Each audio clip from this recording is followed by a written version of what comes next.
What's up? Welcome back. Craig here, and I want to talk about one of my favorite online personalities, Gary Vaynerchuk, GaryVee. If you don't know who he is, well, I'll throw a video on. Hold on. Besides being a really well recognized entrepreneur and online personality, he is extremely known for being like kind of a cutthroat, pull no punches, tell you how like it is, swear all the time type of guy. He's kind of the quintessential guy in my mind of what people think of being afraid of when somebody's like a really tough negotiator.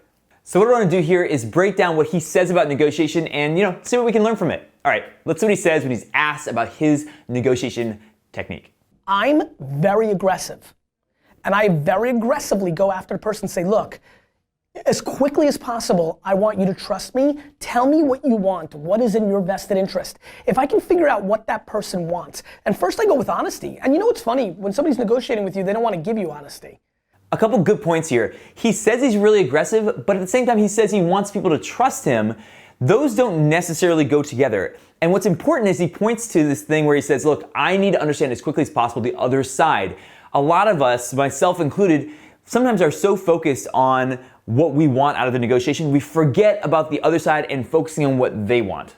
He also says he goes with honesty, which I'm not a big fan of looking at honesty as a tactic. I think honesty is an essential part of negotiation because as soon as you're viewed as being even slightly dishonest, you greatly erode all the trust that you have with that person, and it's really hard to do anything.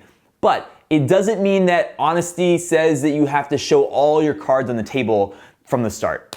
Now, one of the keys to my strategy is drawing a line in the sand. When I say to somebody, give me your best offer, and if I can hit it, I'll do it.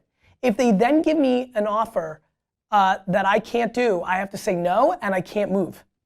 So it's just all grounded in truths.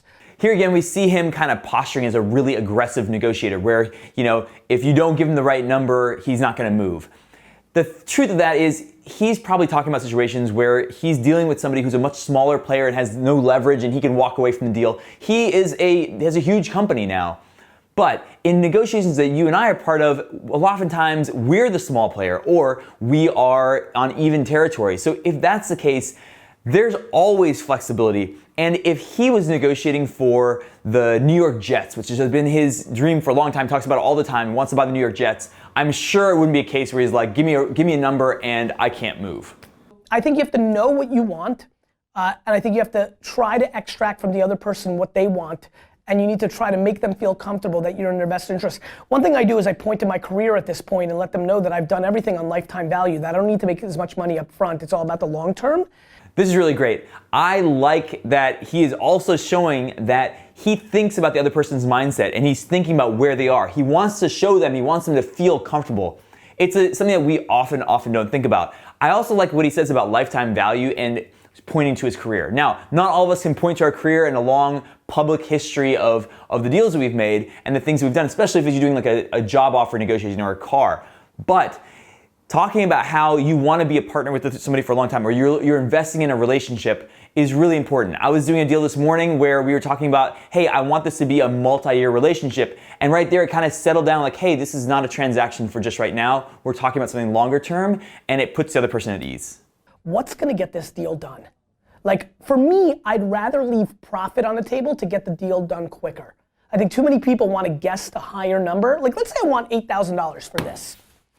I think too many people are like, 12,000, instead of saying to them, how much is it going to get done? And if Stefan says 7,500, if I'm okay with that, even though I want 8,000, I'm like, good, done, let's go. Speed, movement, trust, relationship, finding a place where you can trust that person, you're on the same page. That's how I see it. This is a great reminder for me because sometimes it's easy to think about money as a thing that you're negotiating when really time is not replaceable. Money actually can be replaced. So sometimes you should be willing to give away some money in order to get things done faster. Love that point. Now, check out this other clip where he's talking about leverage and price objections. Look, I think it's moments in time. Early on when I was building Vayner and I needed the leverage of clients and logos to tell people like, yes, it's not just I did it for myself and my family business. I do it for, at the time, Campbell's, the NHL, Pepsi, that mattered. And so I was willing to take less. We've talked about spec work ad nausea if you've watched the show, the D-Rock story. So I think it's a leverage game, right? Like who has the leverage? This is the point that made me want to make this video because he's talking about leverage. You have to have leverage. People who talk about leverage usually are the ones that have it.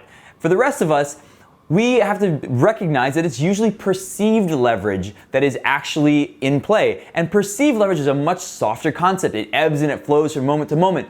But if somebody likes you and they want to do a deal, is that leverage? Well, maybe, maybe not, but it definitely affects the deal. And sometimes if you're not in the position of power, we can still use different tactics or strategies around how we communicate to give ourselves leverage, or really to just make ourselves more effective in the negotiation. The amount of times I will deploy humility in a world where my ego is on fire is often. You know what, Stefan? I want fire here. Ego fire. Give me ego fire. I've got nothing but ego and bravado, but there's plenty of times I deploy humility because that's what that moment's game needs to be successful. And so I would tell you to not deploy romance. This and that. Deploy practicality of the moment. So saying deploy practicality of the moment is very vague, and I don't like thinking about deploying humility as a kind of tactic. It sounds manipulative, but what he is onto, and what he's showing, is that despite showing kind of the bravado and ego that he talks about, he actually is really thinking about the other side, and he's doing it often, and that's the way he goes into situations. So when he says deploy practicality of the moment, he is thinking what is effective in this situation, not what do I want. Like, where does the other person need to be emotionally? Where are they in terms of what they want? How much do I understand about them? These are all things that make him an effective negotiator, which I'm sure he is, because he's a very effective communicator. Now, the thing I want to end with is that GaryVee comes across as a very brash guy, and I really hate that the kind of mentality we have in the media and in movies is that to be an effective negotiator, you have to be that brash personality, because I don't think anything can be farther from the truth. Those people, if you're aggressive, sometimes you will get stuff and you will win more, but really what is effective and what we see that GaryVee is actually doing in reality and the way he's thinking is he's thinking about the other side, he's thinking about how he's perceived, and he is paying attention to their needs and their wants and knowing what he wants. That is actually what is important. That's what I hope to teach in this channel about negotiation and communication, and that's what I'm learning from myself from watching things like this.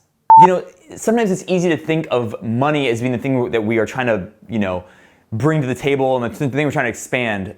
Shit. So this is the point that I really, Welcome back, I have my glasses on, and I've seen him in person. He's what he's like in private, in person, whatever. And I'm gonna just keep it going. I hope you liked this video. If you did, hit the like button, smash it, pop it, clap it, I don't know, whatever. But subscribe to my channel because I am working really hard to come up with these videos and breakdowns every week. If you have comments, of course, let me know in the comment section, and I will see you guys in the next video.